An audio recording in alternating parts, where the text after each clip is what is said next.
Little story on the stacked wedging technique that we use.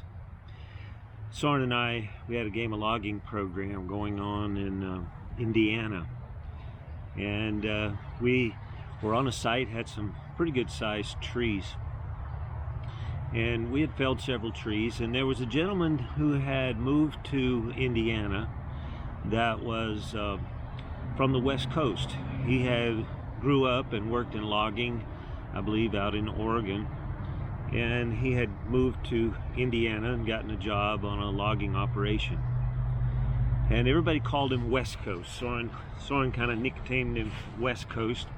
I think we were on day 4. We were going through some wedging exercises, and there was a huge poplar tree, probably 34-36 inches DBH, and it had probably 4.5-5 foot of back lean against the direction that we had started the opening. And Soren was kidding with West Coast. He said, how about taking that one back that way, West Coast? And he looked at it, walked around it. He said, I think I can do it.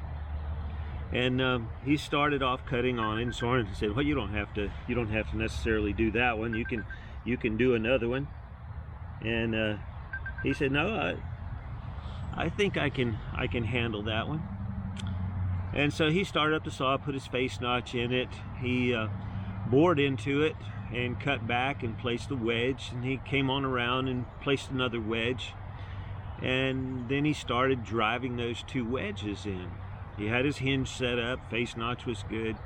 He started driving the 2 wedges. He added a 3rd one and continued lifting the tree. He got the gap big enough there at the curve, and he took the 2 wedges and he laid them 90 degrees. And I was watching. Soren was kind of chatting with somebody else there, and I was kind of watching him, and he crossed the wedges and placed them in the back, and I had never seen them that way. We had always stacked them on top of each other, and he placed those in the back of the curve and started driving, and that tree just lifted like crazy. I tapped on Soren's shoulder. I said, you ever seen this? And Soren said, no. And he looked and watched, and he got that tree over, and we discussed it, and Soren thought it was absolutely the best way to stack a wedge. And so that's how we began to really share the information. And Soren sent West Coast a pair of boots and a pair of pants and a hard hat system in appreciation for showing that. You know, he was always very appreciative when he learned something from somebody else. And I think this wedge technique can help maybe a lot of you.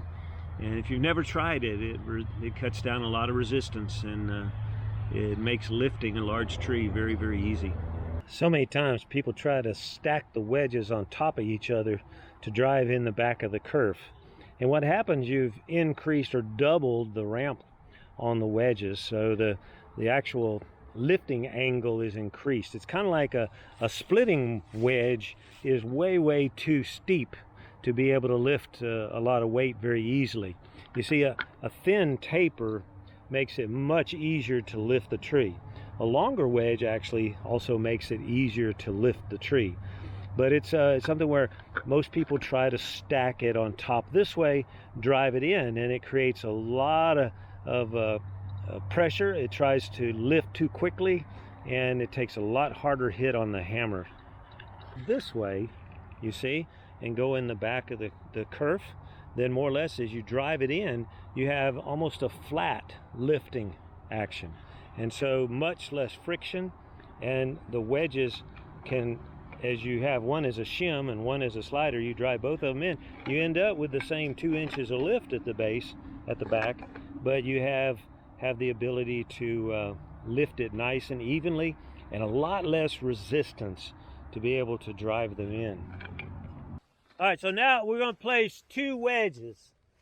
So you got one on this side, one on this side. And what you're going to do is you alternate the hits.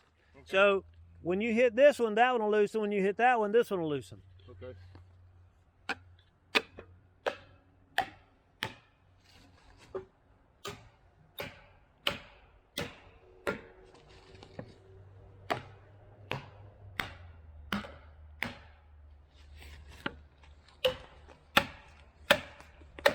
Now you can move your wedge farther around to the side, which puts you closer to your fulcrum over here, so it lifts faster, okay? If you got a lot of weight to lift, the more power you have is back here at the back. Right. So if you can get them cross right there, that's fine, but if not, you may need to move some around a little bit. In, tighten it up, tight, tight, tight, till that one over there is loose. You asked for a big one. Watch out.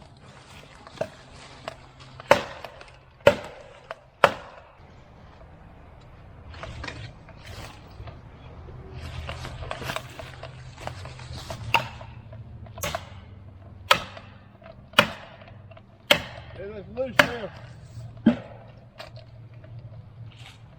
It opened up a little bit. Now what do we do? I think we got way too much hinge. We got about 3 inches here. How much we got on the other side? About 2.5.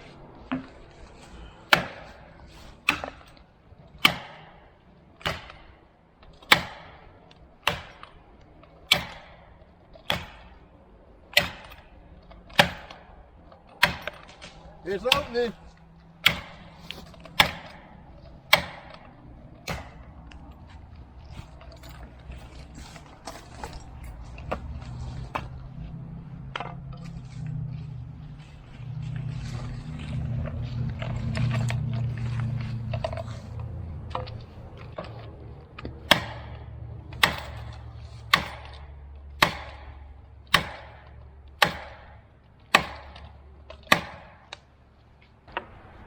Got it. What kind of grip you got? Pretty decent. And now, this. Okay. So now we got shim and hit. This one and this one.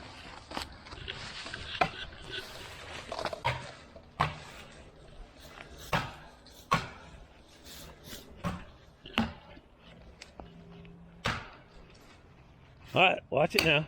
Let's go. Let's go. Come on. It's way off. Whoa. You did good. Somebody left the middle. Yeah. You Put that chains up, cut that. Yep, left them.